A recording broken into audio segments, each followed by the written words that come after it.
Thank you, Mary. My prayer always is, dear Lord, please help me to say whatever I'm going to say from my heart. And please help me make some contribution to this day. There's one good thing about this morning happening. I don't have to think about it anymore.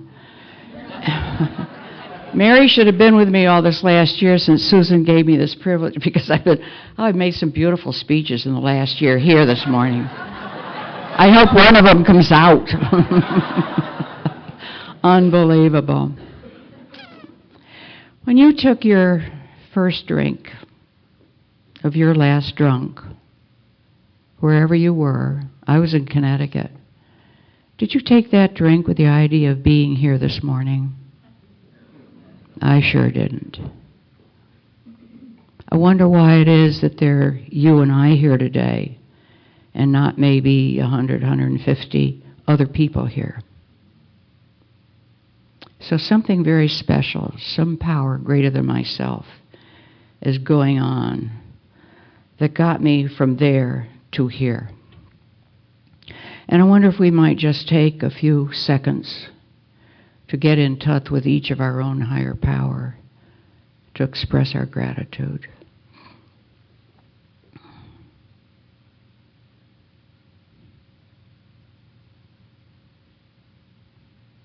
Thank you.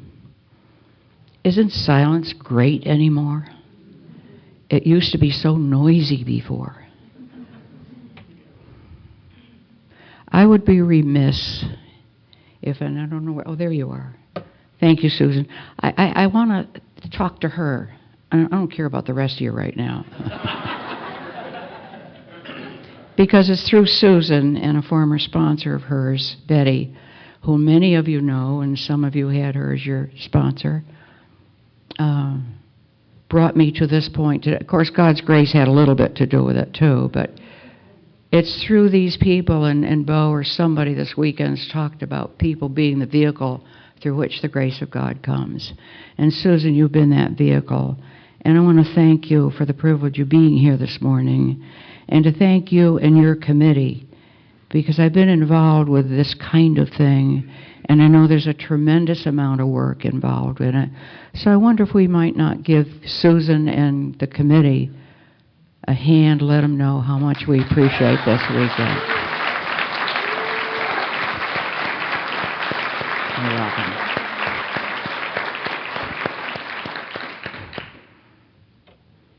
Great. Our stories disclose in a general way what we used to be like, what happened, and what we are like now. I am an alcoholic. I don't want any adjective in front of that, because I'm here because I'm an alcoholic. I am so deeply grateful from the bottom of my heart for being a member of Alcoholics Anonymous.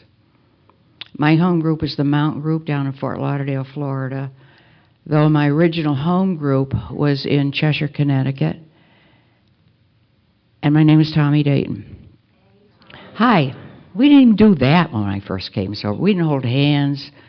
We didn't read how it works. We didn't talk about the steps.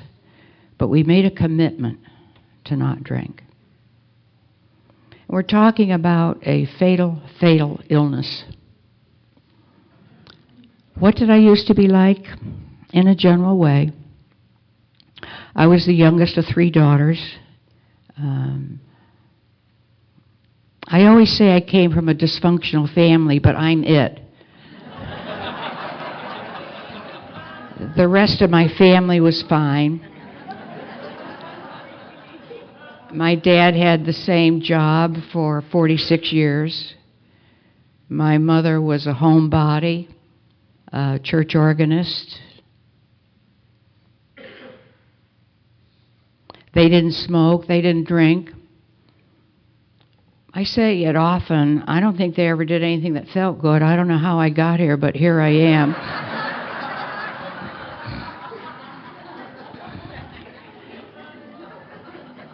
We talked a lot about time and weather and other people, especially if they weren't there. But nobody ever talked about themselves. Our insides were very private. And I think this is one area in which each of us or alcoholics, and probably families of alcoholics, can identify. So I don't care what our outsides look like, whether we're tall, short, black, white, skinny, fat, old, young. Feelings are feelings. And this is where I think each of us can identify. What makes me guilty may not make you guilty. What makes you guilty may not make me guilty. But we all know what guilt is. We all know what fear is. We all know what loneliness is. We all know what resentment and what I call it self-pity is. I call it Siamese twins because you can't have one without the other. And so forth. And when we talk in feelings, and I truly believe that alcoholism is a feeling illness. I was very active in sports. I was very active in music. In fact, my very first job, I played in an all-girls band, and I saw what alcohol was doing to people, and I wasn't going to let it happen to me. And so I left the music profession, went into the medical arts, and here I am. So what happens to us through a fatal illness that we have is not up to me. So I don't take the responsibility for being an alcoholic, but you better believe I take the responsibility to prevent what I believe is the insanity that precedes the drink. But I didn't know any of this until I came to you. I had my first drink when I was a senior in high school. I'm going to do something that we've done this over from this podium this week, 20 after 10, that means what, 20 after 11, I have about an hour or something. Had my first drink when I was a senior in high school. I didn't take that drink with the idea of becoming an alcoholic any more than I took a first pill ordered by a doctor in 1942 with the idea of becoming a narcotic addict. But what went on in between 21 years and 9 months after my first drink and I came to you is the exact same thing that happened to you. I'm not talking about outside behavior, because I think our behaviors may have been similar, but how we felt about it we can all identify. I do not blame. Blame is no longer a part of my vocabulary, but it sure was when I came here. I don't blame my family for my then value system. They did the one thing they knew how. I don't like the expression they did the best they could, but they did the only thing they knew how, because that was the model that they had. I had that first drink when I was a senior in high school because I thought the young man with whom I was wanted me to have it. Never asked him, but I took that drink for the real purpose of approval. And from then on till long after I came to you, I did whatever I thought you wanted me to do or be, whether or not I wanted to do it for the sake of approval. So that my approval came from outside of me. Apparently, I already was not feeling approved of me. I wanted attention in high school, and when I got it, I didn't know what to do with it. I don't know what to do with it today. I want it, but when I get it, I don't know what to do with it.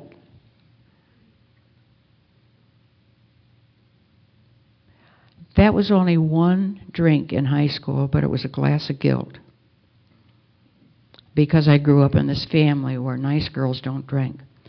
I grew up in a family that said nice girls. I thought they were saying this. Never heard it said. I don't know where we get our value system. But I heard nice girls don't get angry. Big girls don't cry. Nice girls don't act out sexually. And every time I drank, from then on in, until I came to you, I acted out in any one or all three of those areas very inappropriately. So I've had to learn how to do sober what I got drunk to do, or change my value system. I've had 2 deliberate drunks in my whole life. I've had hundreds of drunks, but only 2 deliberates. One was when I was a senior in college, We were going to New York from Connecticut for a hospital excursion, and 5 of us decided that we would buy a pint to see what it was like to get drunk. 3 of them backed out, and you know one of 2 who didn't, and that was I. And I vowed I'd never get drunk again. Famous last words for us. Just before I came to you, when I was in that paranoia-like stage of my drinking, my husband bought a hearse. And you know what I thought he was going to do with it. Our thinking is very irrational. Excuse me. It's so nice to drink in front of you.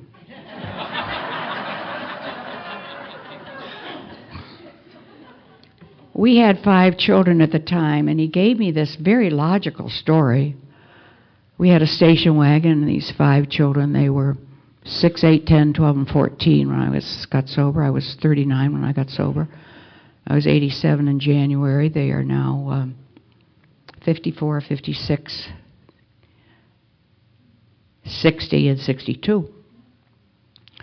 They were that young age at the time, and Charlie used to say, you know, the station wagon, the hearse is 2 feet longer than a station wagon, and so it'll give them room to grow.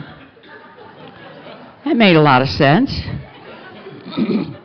And he said, and besides, if we're out camping some night and we can't find a place to park in a camping area, he said we could park along the side of the road. He said, you know, nobody's going to bother us.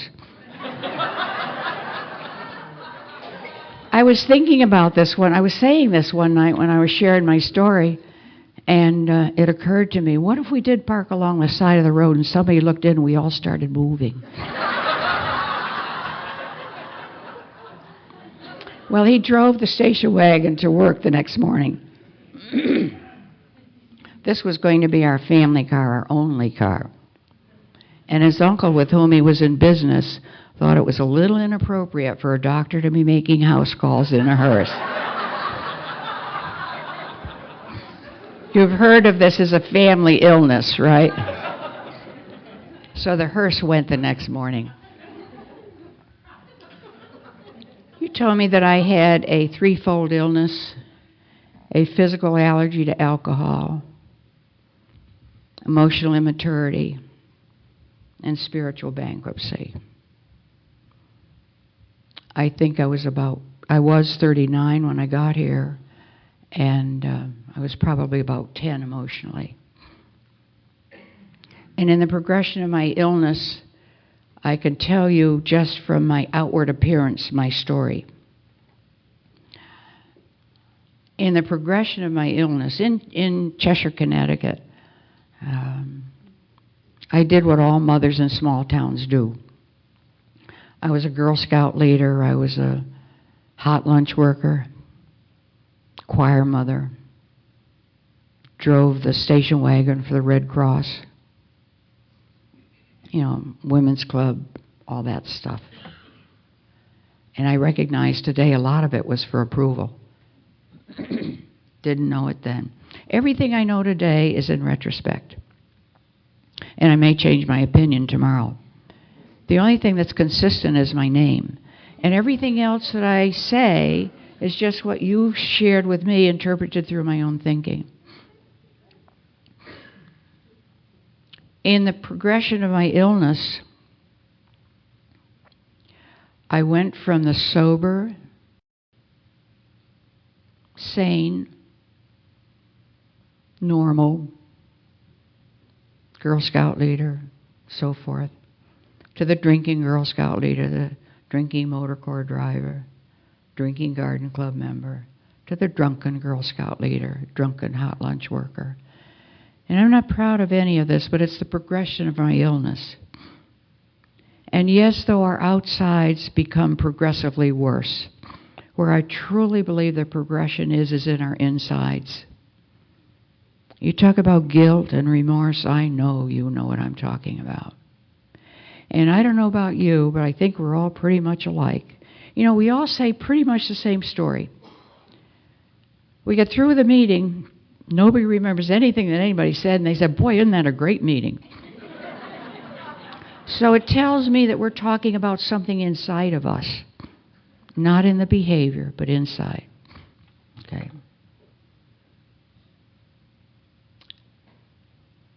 I don't know about you, but I never wanted to be an alcoholic mother, alcoholic wife, alcoholic anything.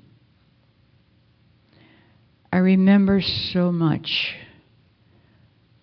wanting to, when my children came home from school, to have been baking cookies in the house and have them smell that beautiful aroma of cookies baking.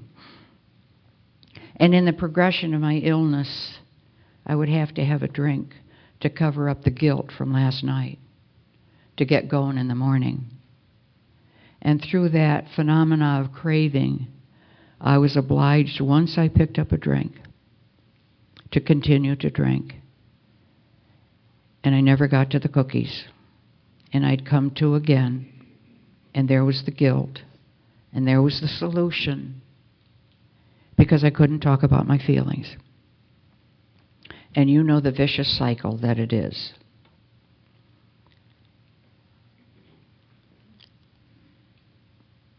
There's a lot to skip in all these years. I remember saying to my husband once, only once, I am so lonely. And I know you know what I'm talking about. And he said, came back with a very logical answer. I don't know why you're so lonely. You have these 5 beautiful children. You have a lovely home. You can do just about anything you want to do. I don't know why you're so lonely. You know, that was so logical. But our outsides didn't match our insides. And so I wasn't about to tell him anymore how I felt. Back when, in 1946, my sister was in the process of dying from breast cancer. And I told God, the God I grew up with, and apparently, whatever I asked God for growing up, I received. I must have asked within the realm of possibility for my family, because I always got what I wanted. And so when my sister, and I went to church and Sunday school every Sunday for 15 years, not for anything inside, but for the outside recognition. And I told God when my sister was dying, it was okay for her to die, in my inimitable style of self-centeredness. And it wasn't until after I came to you that I realized the only reason I wanted her to die was for me to stop hurting. So let's add self-centeredness to my list of feelings and my emotional immaturity. And so I walked away from that God because I didn't get what I wanted. But I found in retrospect that when I told alcohol that I was lonely, it said, have another drink. You'll feel less lonely. And I did, and I did. And so from there on in, I realized today that any time I had a feeling I didn't know what to do with, I drank. And it dulled my inhibitions and allowed me to do and be what my body needed to do and be in violation of any moral value system I had. And that's why I had to learn how to do sober what I got drunk to do, or change my value system.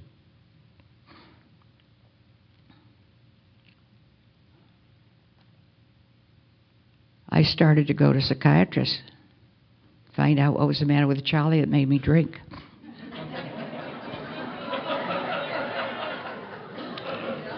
There are a lot of alcoholics in this room, I can tell. See, I told you we were all alike. Our outsides mean nothing. First of 7, by the way. And this was about 2 years before I came to you. I defied him to tell me that I was an alcoholic. And he said, well, let's take a look at your drinking, how much you're drinking. And I said, oh, 3 or 4 a day. He thought I was talking about highballs. I was talking about pints. I just didn't mention the word pints. He said, of course you're not an alcoholic, and I loved him for that. Started going to the clergyman, find out what was the matter with God, who wouldn't let me drink but keep me sober. And I went to the medical profession because I wanted to have some horrible, fatal disease. I didn't know I had one. And that didn't work. And why? You told me when I got here I had a physical allergy to alcohol, emotional immaturity, and spiritual bankruptcy. And alcohol had become my power. I can have only one power in my life at one time. I cannot have alcohol and God as I understand him today in my life. And I couldn't believe that I was an alcoholic until I lost faith in alcohol. If somebody asked you today to stop believing in AA, I don't know about you, but I wouldn't know what to do. And I could not believe that I was an alcoholic as long as it was doing something for me. But as my disease progressed, my belief in it became less and less and less. 1960, I was in the Waterbury Hospital for something, they called it malnutrition, for dehydration. I had stopped eating 6 months before and lost 50 pounds. It was the food that made me sick. And there was the denial of this illness. Denial is not lying. It is actually not knowing. We know that. And by the way, it is only my opinion. I'm not giving you these as fact. They're facts for me, but they're not, And I had a spiritual experience in that hospital that led me to believe maybe there's something to this man upstairs thing. Remember, I was still mad at God. I couldn't say the word God when I got here. It hurt my mouth. God. Blah, blah, blah. It was awful. Because he didn't do what I wanted him to do. And I was in the hospital with a lady who had been injured in a horseback riding accident. Her horse was hit by a car, and the horse landed on her. She had received fractured ribs and abrasions, and she was to be discharged on a Monday morning. I was discharged on a Saturday morning, the previous Saturday morning. And that afternoon, I had such a need to get back to that hospital. Charlie was on staff at that hospital, and he said, why do you have to get back there? I said, I don't know. What's the matter? I don't know. But it has to be the same bed. Please call the hospital and make sure I get it. He said, what am I going to tell him? I said, I don't know. Got there, and I'm told that we had a nice conversation that night. I had shock treatments after that, so my mind is... I have a good excuse. The shock treatments affect your brain, one's brain, not yours, one's brain for a couple of years before having them. Sometimes the memory comes back. Some of it doesn't, and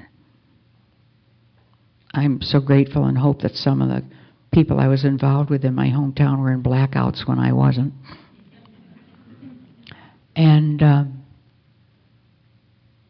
I knew something was very wrong with this lady. And I called the nurse and I told her that I felt there was something the matter with her. And she examined her and she said, Mrs. Dayton, she's fine, go back to bed. And I couldn't do that. I am told I called her doctor and I called her husband, and they believed me, and they came in. And I don't know, 5, 6 hours later, her doctor came to me and he said, Mrs. Dayton, you saved this woman's life. She had had a ruptured spleen and she was bleeding internally. Now I believe, and I kind of believe you believe, it wasn't I who got me back to that hospital. It had to be God's grace as I understand it today. And she happened to be the vehicle. That lady just died a couple of years ago at 94. And I always gave her credit for my life, and she gave me credit for her life. So I stopped drinking for, I don't know, a couple of months. And we were giving a dinner party one night at Waverly Inn in Cheshire, Connecticut. Now, if you know anything about Cheshire, Connecticut, you've either been drunk at Waverly Inn, kicked out of the academy, or kicked into the reformatory. Well, I couldn't get into the reformatory or the academy because they were both male institutions at the time. But yes, I've been drunk at Waverly Inn. And I thought, now, Tommie, you haven't had a drink in a couple of months. I don't know. You deserve it. Been a good kid. I had grown up so much in those 2 months or so. But I knew from the bottom of my heart that it was the third or fourth drink that got me drunk. So I was just going to have one, and that's all I had. I didn't drink during the cocktail hour, and as my dinner was put in front of me, I ordered one drink, a Manhattan, of course. And it was but one drink because it lasted me until I lost faith in alcohol that November 1960. I ended up at St. Francis Psychiatric Ward in Hartford, where they gave me what they call sleep therapy. It was shock treatment with anesthesia. I was there for 2 weeks, came home, of course with a resentment, because I didn't know what else to do with my feelings. He should have been there having these shock treatments. This was all his fault. And isn't that so real? We truly believe it's somebody else's fault because I believe of the spiritual nature of alcoholism. And the only spirit I had at that time was alcohol to fix me. And the longer I drank, the less it fixed me. And I came home on a Saturday, drank, drove in a blackout with 2 of our children, came to 35 miles from home with a car expense written in my handwriting in our car expense book that I had bought a tire, remember nothing, blackout, one after another. Social drinkers don't have blackouts. Called my husband, begged him to take me back to St. Francis in Hartford. 2 more weeks of the sleep therapy, home again, drinking alcohol. It was my solution, except it forsook me the 4th of November, 1960. Thank you, God, I can say today. Because I lost faith in alcohol, because I also had a problem with other drugs, I had a stash of them at home. I had already been banned from my husband's office. He locked his bag, put it in the trunk of the car, locked it in the garage. So I no longer had access, but I had a little stash, of course. What good alcoholic wouldn't? I chose to take my life, and I took an overdose of sleeping capsules. That day, well, the God of my understanding, whom I've come to know through you sharing your God with me, and thank you, saw fit the night that I should choose to take my life, that I should not die. And when I came to the next morning, I heard me cry out loud, my God, I can't even kill myself. What do I do? What do I do? And you know, that's what that one first gift of knowledge came to me. Tommie, you're an alcoholic. That's what this has all been about. Wow. The only thing that ever got me drunk was not people, places, and things. It was the alcohol that I drank. I couldn't believe it. And I couldn't believe it until it forsook me. And alcohol certainly forsook me. Dr. Harry Tebow, who was an early non-alcoholic friend, psychiatrist of AA, used to talk about that harsh voice of reality when there's absolutely no belief system. There is such a vacuum of nothing. And there was such a vacuum of nothing that morning. I remember the depth of my despair took me with that loss of self-respect and guilt to making me walk in front of my mother and father drunk one day, saying to myself, so what? And I never want to forget the struggle it took to get me to walk past them. And then it got to the point where it didn't matter. And that's how I was when I came to you. And I don't want to forget those times. I used to go around Cheshire, Connecticut, singing or whistling at the top of my lungs.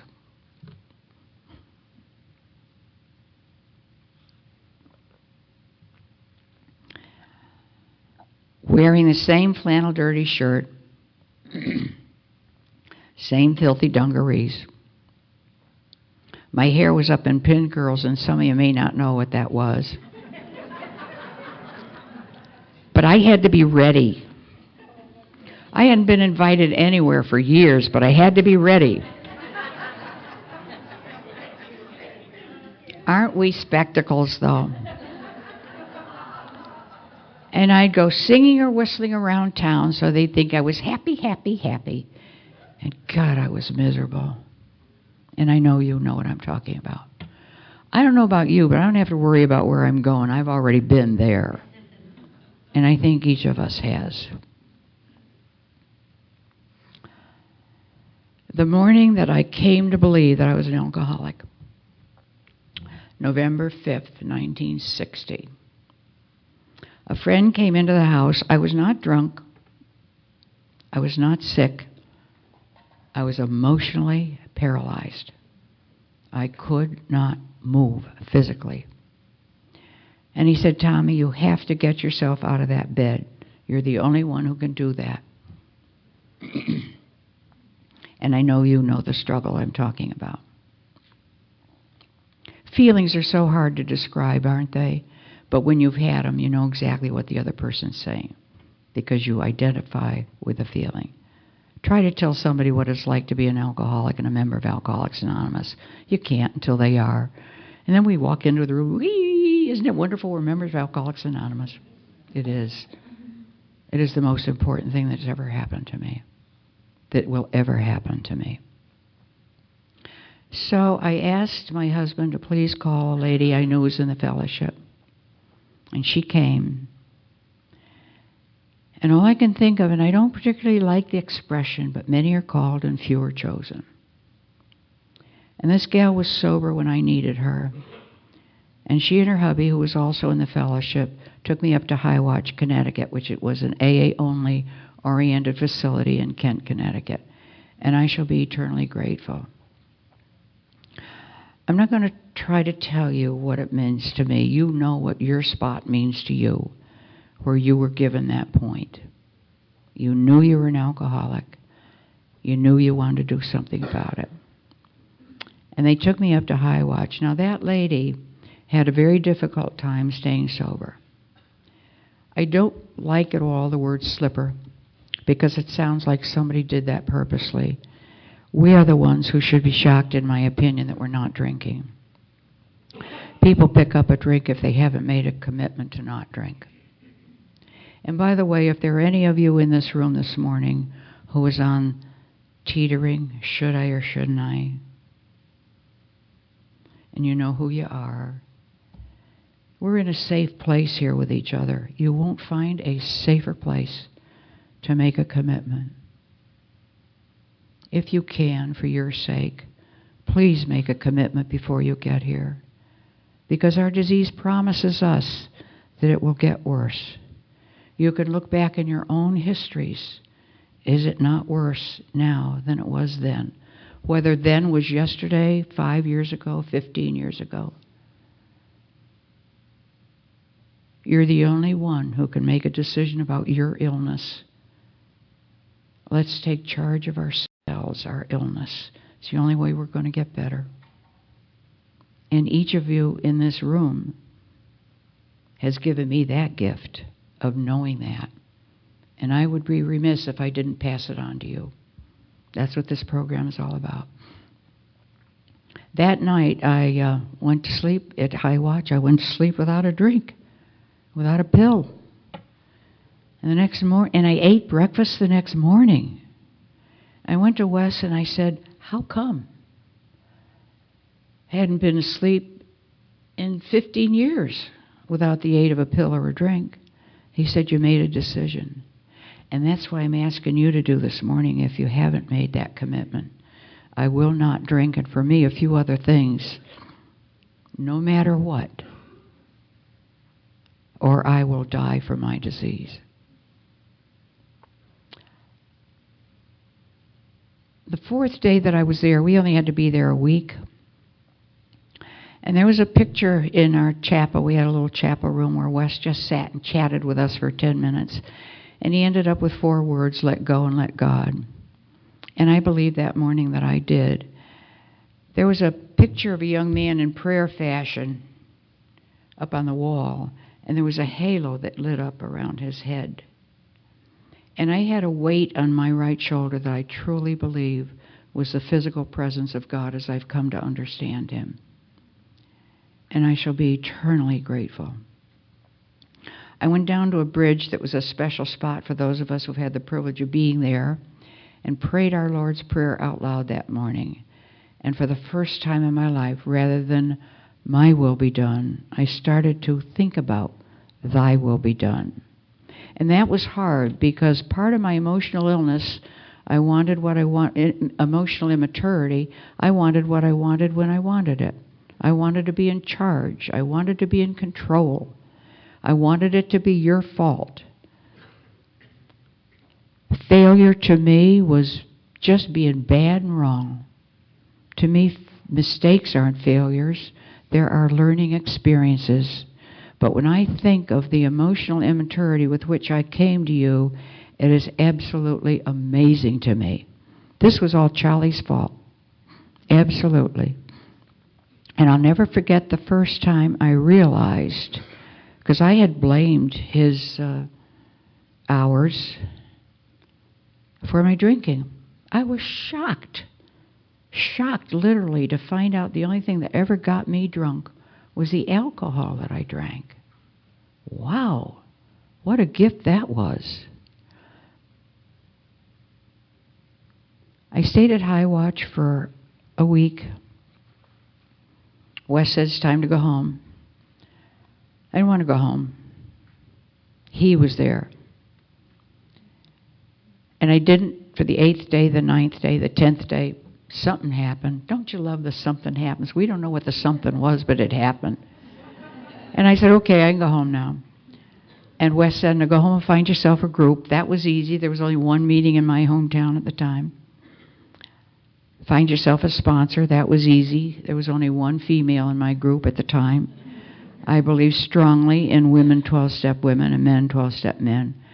Let's face it, we can wrap ourselves right around their little fingers, and let's face it on the other side, if they can do the same thing to us. I said, how many meetings should I go to? He said, one more than you need. Should I go every day? Did you drink every day? You folks never answered my questions. Never.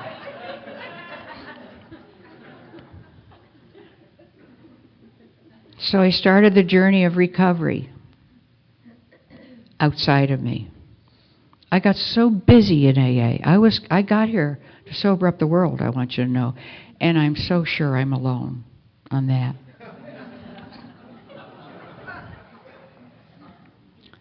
Three months later, this was November,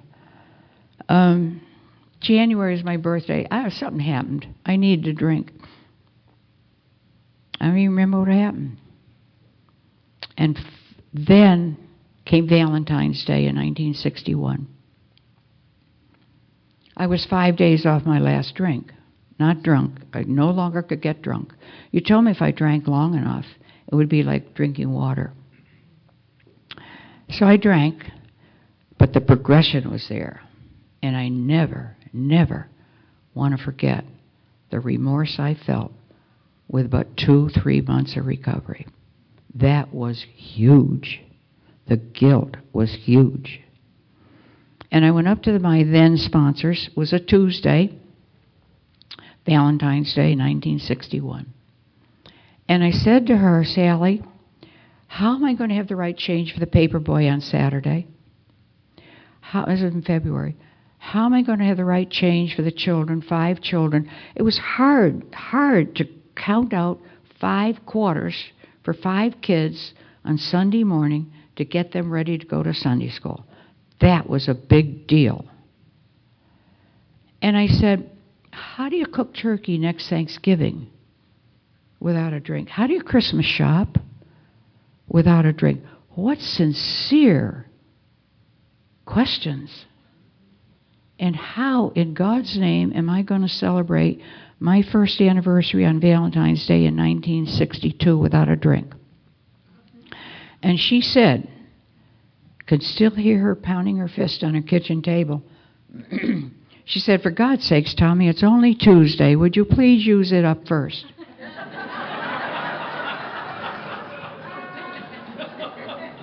Now, I don't know about you. I was good at living a day at a time, but it was never the right day.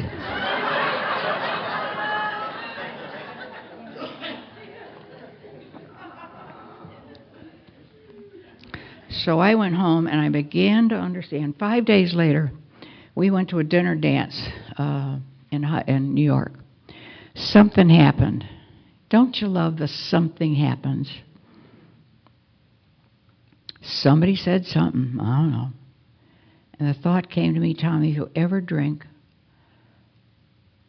again, you have nothing or nobody to blame but yourself. And that, I believe, is when I made the surrender. I will not drink and do a few other things, no matter what. Even if all my 5 children were killed at one time, I will not drink. And that's when I began to realize my alcoholism's inside of me. And that's where I have to put this program of Alcoholics Anonymous inside of me. I don't know about you, but I never got drunk by looking at a bottle of booze. I had to put it in me. My disease is in here somewhere. And that's where I have to experience the 12 steps of Alcoholics Anonymous. I don't think I work them. That's all up in my head. I have to experience them. Do you remember taking a drink and feeling it going down and going, ah? That's what I had to do with the steps. Absolutely have to do with the steps. And I started to get very active inside of me with this program. Continue to stay active outside, but more importantly, inside of me. And some of the ladies weren't staying sober that I had been given the privilege of sponsoring. Great Messiahs arrived when I got here, you know. And I, by that time, had gotten to know Bill. And I went to Bill and I said, you know, these ladies aren't staying sober. How come? I'm telling them what to do. Oh. And he said, Tommie, do you think I 12-step Dr. Bob for him to stay sober? And I said, sure, Bill. Because didn't you think that? Didn't you believe what you told them? If they would do it, they'd be just fine? To give me credit? It was like chalking up the notches on a gun. How many pigeons do I have that I got sober and I keep sober? And he said, oh no, Tommie. I 12-step Dr. Bob so I wouldn't drink. So he said, in essence, when you think you're so smart, you know what somebody else needs to hear. That's only because your own head needs to hear it. You don't know what somebody else needs to hear. You need to hear your own thinking. So pay attention to what you think somebody else needs to hear, because it's what your own head needs to hear. Wow. So I owe my life to the ladies who have given me the privilege of sponsoring them. Because it's when I thought so humbly that I knew what they needed, I am discovering myself. And that, my friends, is why we sponsor. If somebody else happens, and this is my opinion, if somebody else happens to stay sober, it's because their disease is desperate enough and they are willing enough to listen to what I have to say. My saying it doesn't do it. It takes the other person's willingness and my saying it just as much as it says what they're saying and my willingness to listen. And that, to me, is what recovery in AA is all about. When you think about it, and Bill gave so many people credit for being co-founders of AA, I could go down the list. Dr. Bob, Ebby, Dr. Silkworth, Bernard Smith, who was non-alcoholic, Dr. Harry Tebow, non-alcoholic, Silkworth, but every single one of you who has been a power of example shared that with people. Our preamble says we share our experience, strength, and hope. That's the only thing I have to share. I can't share what I think you need or what you need to do, but I can share my experience, strength, and hope. So that every time we introduce AA to another person, we have become a co-founder. Tremendous responsibility, I believe, because it's keeping me sober. I have a selfish disease, and I have a selfish recovery, and I don't want to miss the chance. And so I started this journey inside of me, and I had a terrible time my first year. It's awful. All that yuck is coming up, all the feelings we tried to drown out, and you can't stop them. And when I finally gave me permission to feel grief, when I finally gave me permission to cry, when I finally gave me permission to laugh, to resent, to hate, to not agree, all those things, I started to get better. Because I truly believe it's resisting what we are feeling that makes us pick up a drink. And if we will give ourselves permission to have that feeling, not hang on to it, that to me would be the shortcoming. I used to hear I can't afford resentments, and I was having them. Well, I wasn't going to tell you about it because I figured I was off the program. I'm not saying it was said, but that's what I thought I heard. What I should have been hearing, if I'd been open-minded enough, I can't afford to hang on to them. And to me, that's the shortcoming, the hanging on. So let's give ourselves permission to be the human beings that we are. We are humans being. I never let me be. And I remember that first year, I had a lovely home. We had talk about making decisions. It was awful. I had 5 kids, hems to go up, hems to go down, refrigerators clean, stoves to clean, washing, ironing. You told me I had a disease of the attitudes, and I heard somebody say one day, today I'm not behind in my ironing, I'm just ahead in my washing. And I loved it. I began to see what my problem had been. It was a negative attitude. Well, we had this lovely home, and we had 32, 34 windows, and each window had 12 little panes in it. I couldn't make a decision to wash those windows. And I'd call my then sponsor, and she'd say, wash one pane, dear. Don't you hate those sweet sponsors? And I'd wash one pane, and I'd call her.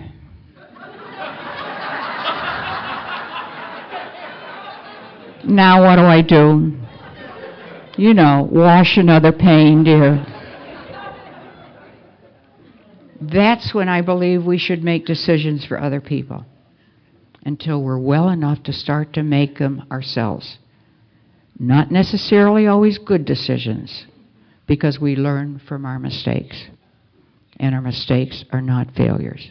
They become our experience. And that's how I was loved through growing up a little bit, to start to surrender to this illness and give me permission to have my feelings. 19, I had gotten very active in service for 2 reasons. I encourage you to get active in service, and we've seen so much of it around here this weekend. It's saving my life. And I had eventually been given the privilege of being delegate from Connecticut. In 1965, I went to my very first international. And I love in your program how you have written the I Am Responsible Declaration. It was dedicated, as your program states, at the International Convention in 1965. Now, in those days, we only had one general service office, and it was in New York. And there were 5 alcoholic ladies who served the whole world. The last I knew, we had 57 GSOs throughout the world, with 11 people, AA members, servicing that. But in those days, we had but 5 and 1 GSO. And it was before we had the flag ceremonies. The flag ceremonies didn't start until Denver, when we had more GSOs. The very next GSO after New York was in Mexico in 1966. And then came London, and I don't know when. And now, as I said, we have at least 57. I don't know if they've established more or not.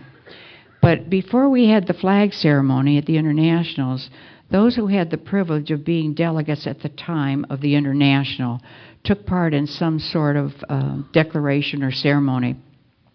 And in Miami in 70, it was the Unity Declaration. But in 65, it was when we dedicated the I Am Responsible Declaration.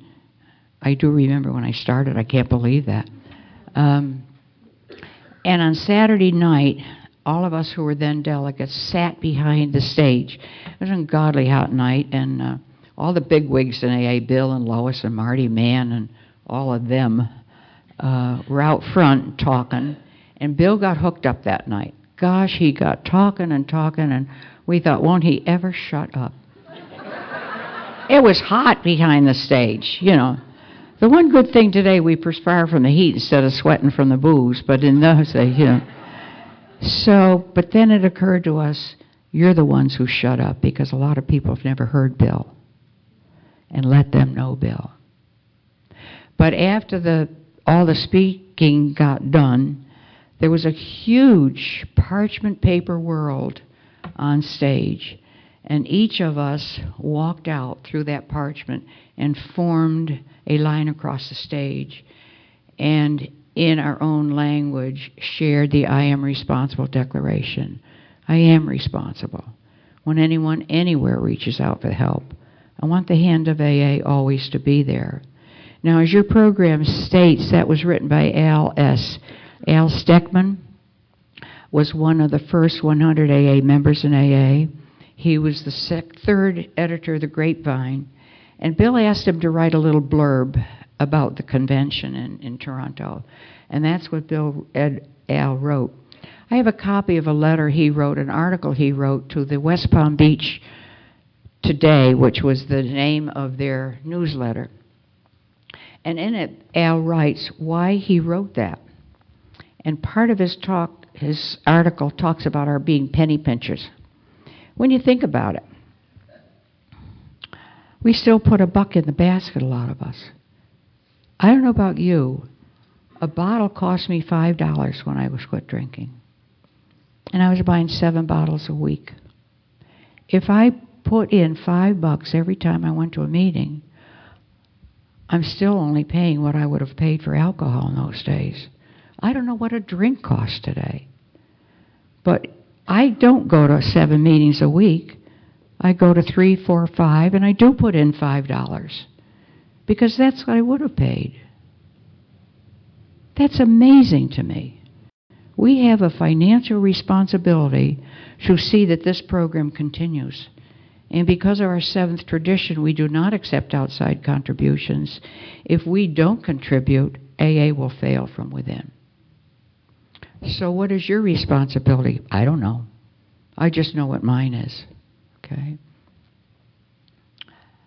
1966, Ebby Thatcher died. Now, Ebby was Bill's sponsor, and as you heard the history of AA, Ebby is the gentleman who brought the message of recovery to Bill and suggesting he find the God of his understanding as he wanted to.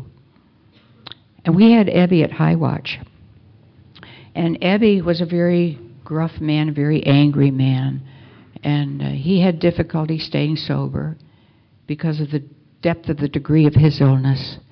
And I tried to thank him one day for what he did for us through Bill. And in his gruff voice, he said, "Don't thank me, pass it on." Now, I understand that Bill was the gentleman who was the first to have said, "Pass it on." But to me, Ebby was the first one who said it. When Ebby died, I had already met my second sponsor. And she lived in Connecticut, worked at General Service Office. And we went from, Bill and Lois and Hazel, my sponsor, and myself, went from the East Coast to Albany for Ebby's funeral. When you're in the car with your sponsor, things happen. And my fifth step poured out of me that morning. Now, I had done an immoral inventory through many of you. Oh, look, I'm coming apart. My bow came out. Oh, well.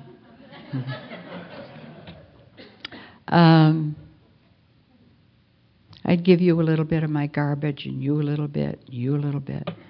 But that fourth step says moral inventory. I had no idea what my moral value system was when I came to you. But when we were driving to Ebby's funeral, it came out. My self-centeredness, my inadequacies, my low self-esteem, my need for approval, my self-centeredness, unbelievable. And would you believe there were but 12 of us at Ebby's funeral? All we could think of was 12 steps, 12 traditions, 12 concepts. We knew something very special was going on that day. And I remember standing at Ebby's casket with Bill with our arms around each other, and I said, "You know, Bill, Bill never stopped 12-step in Ebby, because it was in Bill trying to 12-step Ebby that Bill discovered himself. And he wanted you to know that Ebby died with 2.5 years of sobriety, and that Ebby was Bill Wilson's sponsor." And I said to Bill, "Who's to say if Ebby had been given the grace to stay sober that you would have?" He said, "Tommie, I've thought of that so often, because it was in Bill trying to help Ebby that Bill discovered himself. And that's what it's all about. So pay attention to what you tell somebody else." I'm always so grateful, the privilege of sharing, because if I pay attention, I discovered me. And that's what this is all about. On the way home, the third step took me. And it said to me, "Tommie, when you wake up in the morning, the day is already born. Your only responsibility is to see where you fit into the day." I don't know about you. I used to come to and start manipulating the day to make me feel good. I don't have to decide that anymore. It is absolutely awesome to me how this works. Absolutely. What happens is none of my business. How I react to it is my business. I'm still the same person I was when I got here.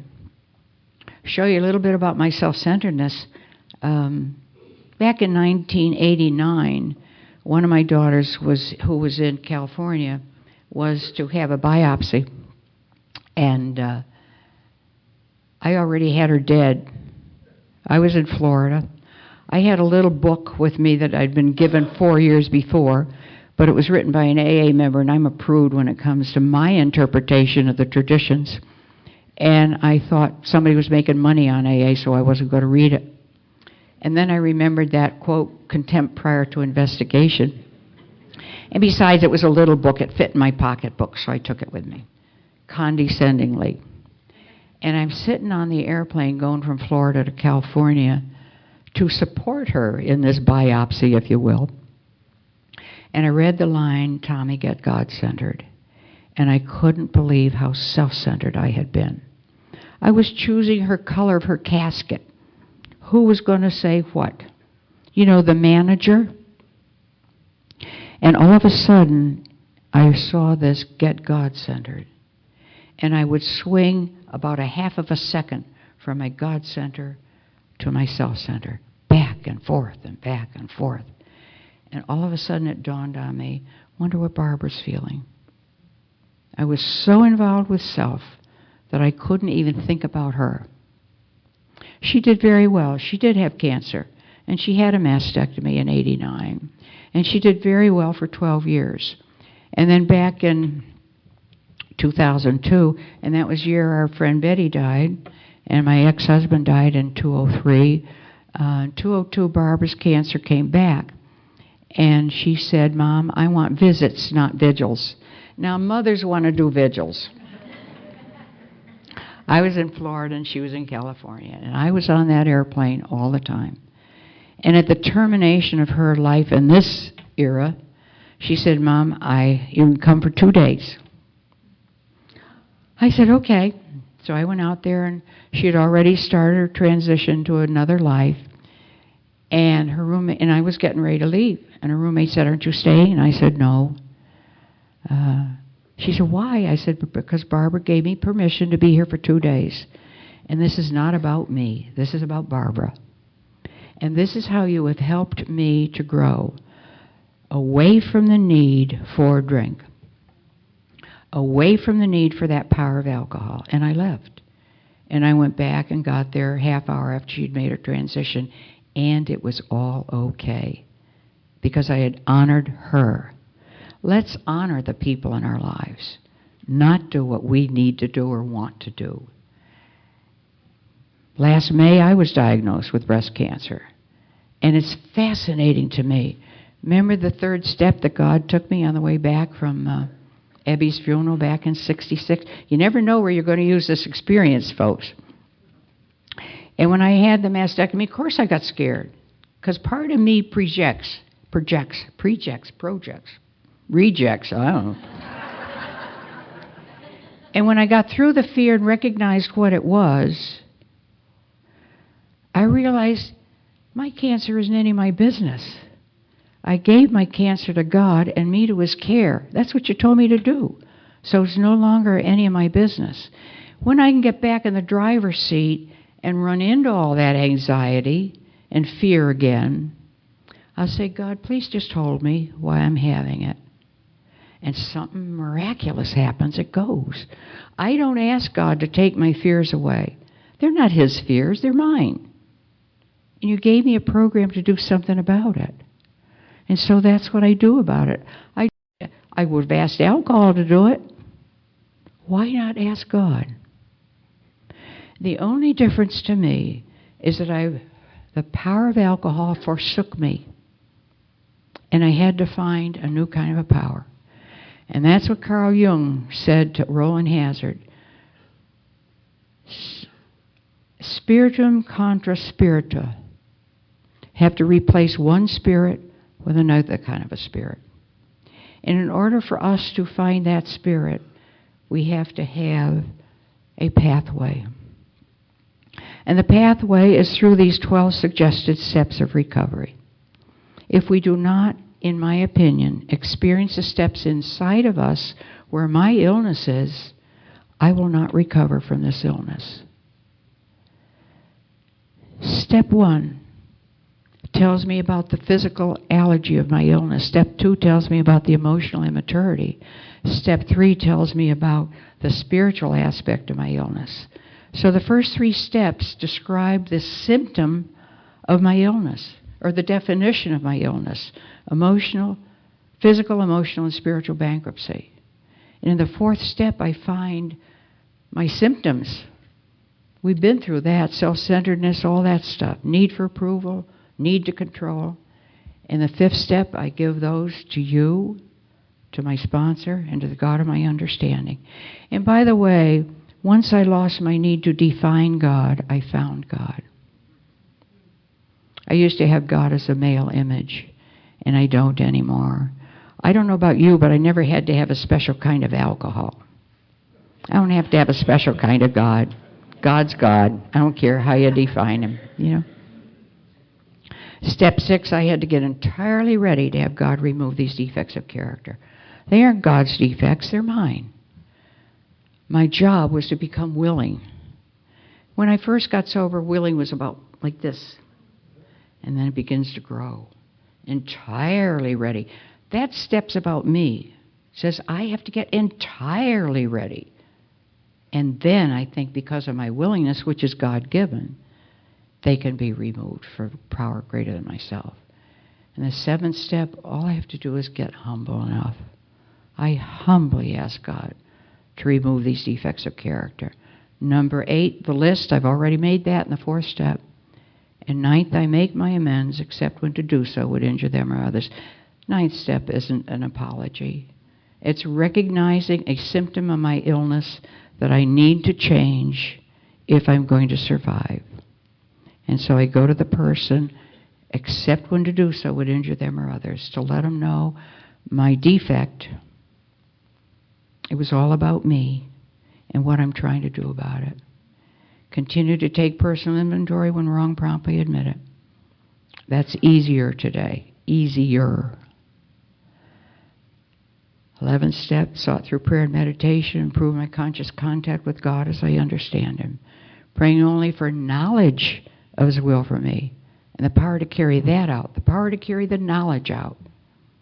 We need a map, MAP, meditation and prayer. That's the 12 steps. And having had a spiritual awakening as a result of these steps, we tried to carry these principles in all our affairs, or tried to carry these principles, tried to carry this message to other alcoholics. See, it's a good thing I pay attention to what I'm saying. And practice these principles in all our affairs. The principles are the steps. Some AA member decided to give a name to each step and called them the principles. Those aren't the principles. The 12th step tells me the steps are the principles. And so there's the pathway from the power of alcohol to the power of God as I understand him. And the big book tells me that our real purpose is to be of maximum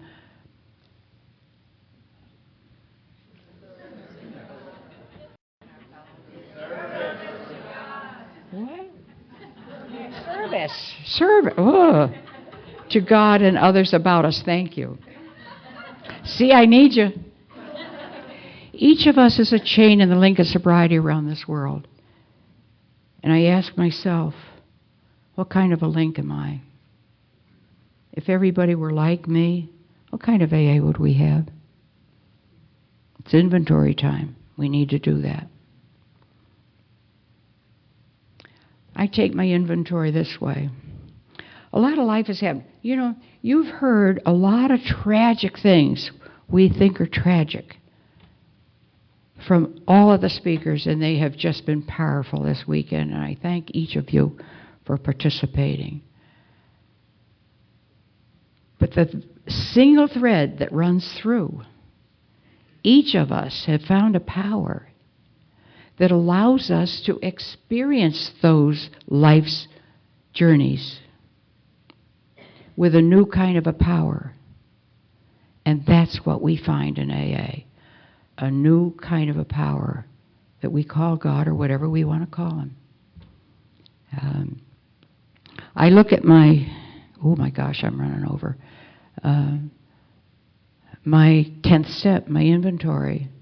I have these 4 wonderful adults now. They're 54, 56, 60, and 62. My youngest was 6 when I got sober, and he asked me a question one day. He said, Tommie, Mother, I can't remember the question. And he said, my answer was, well, you know, Chip, it's like which came first, the chicken or the egg? He said, that's ridiculous, Mom. And he ran upstairs and he got his Bible, and he opened to where Noah took 2 of this and 2 of that on the ark. And he said, doesn't say he took 2 eggs. That was not the punchline. He said, and besides, Mom, if the egg came first, who'd sit on him? My oldest daughter lost 2 children. My second child, 60, lost a daughter. My third daughter, Barbara, her husband was killed 6 weeks after she was married. And then she had the cancer and she died with 12 years of recovery. Susan's husband, my fourth daughter, was killed by a drunken driver when she was a month pregnant with her second child. My son Chip, 54, has 34 years, April 1st, in the fellowship. Not in the fellowship, but not drinking. Beautiful, spiritual young man. He's just retired from the post office. So I have these 5 beautiful children. Charlie chose to live his life with another family, so I'm no longer married. My parents died. Life happens to us. But we discover new power that allows us to experience real feelings appropriate for the occasion. My sponsor died in my arms in 71. Sponsors teach us how to live. That lady taught me how to die. And it goes on and on and on. It really does. Through God's grace, I have many friends, so I'm a friend. And I ask me these questions. Am I the kind of mother I would like to have? What kind of an AA member am I? Grandmother, great-grandmother, I got 9 great-grandkids. They keep coming. I'm going to keep coming. What kind of an AA member am I? Am I the kind of friend I would like to have? And when the answer comes back, no, it's time for me to look within me to see where I am just bordering off the program, back to my self-centeredness. And I need to do that in order to let God's grace within work without. You have a quote in your program of the last sentence on page 164, and it talks about trudging the road of happy destiny. Not to happy destiny, of happy destiny. I looked up the definition of trudge, and it says walk with a purpose. We've had such a remarkable experience this weekend. When we leave here, let's walk with a purpose. Let's be available for the next person who needs our help, because it isn't trying to give it away that we keep it. I'd like to close with 2 examples of 12-step work we used to do. We had a gal in Connecticut who was going from New Haven to Chicago many years ago by bus, scared to death. We got a bus schedule and we got a World Directory. And at every single bus stop from New Haven to Chicago was an AA arm with a cup of coffee welcoming that lady off the bus. That's 12-step work as we used to do it. My last visit with Bill and Lois, and they were dear friends, but the last one was of my personal time with Bill. Lois had invited us to lunch, and it was a snowy day in February of 1969. 70, I think, anyhow, 70. And if you've never been to Stepping Stones, or you have, you walk in the living room and there's a fireplace on the left. Bill had a roaring fire. It was beautiful.